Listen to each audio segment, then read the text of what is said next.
This year marks the 160th anniversary of the Congress's enactment of the False Claims Act.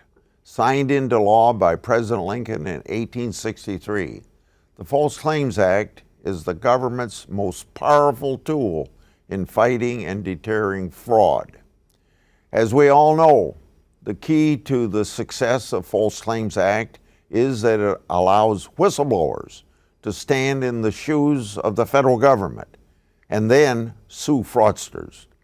Since passage of the amendments that I offered in 1986, the False Claims Act has recovered more than $72 billion for the taxpayers. It saved untold billions because it deters fraudsters from cheating the system in the first place. In 2022, the Justice Department reported that they recovered more than $2 billion from False Claims Act cases. Despite the enormous success of the False Claims Act, I know it's hard to understand, but it's constantly under attack by activist judges and defendants who seek to rewrite the text of the statute to achieve some of their own policy goals. That's why I strongly advocated for the Supreme Court to take up the super value case. In that case, the lower courts stated that subjective intent to defraud the government didn't matter so long as there was a reasonable ambiguity in a statute or a regulation. I know it's hard to understand, but in other words, if you defraud the government and you intended to defraud the government, the court said that you can still avoid liability if your attorneys can show that there was some ambiguity in the rule or statute that you breached.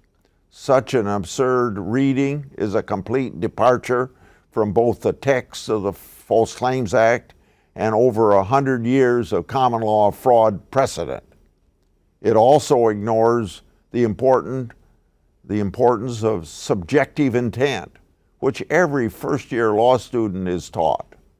The lower court's radical departure from the statute continues an unfortunate tradition of some courts interpreting the False Claims Act in an unduly restrictive fashion, which Congress and the Supreme Court have repeatedly stepped in to correct.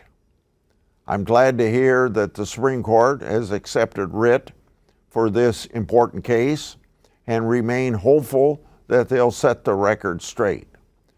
Lastly, and most importantly, I want to leave you with this. The False Claims Act is the most powerful tool the government has to combat fraud. But it's the brave whistleblowers, let me emphasize, the brave whistleblowers who make the law successful. Whistleblowers are the government's eyes and ears in uncovering and deterring fraud.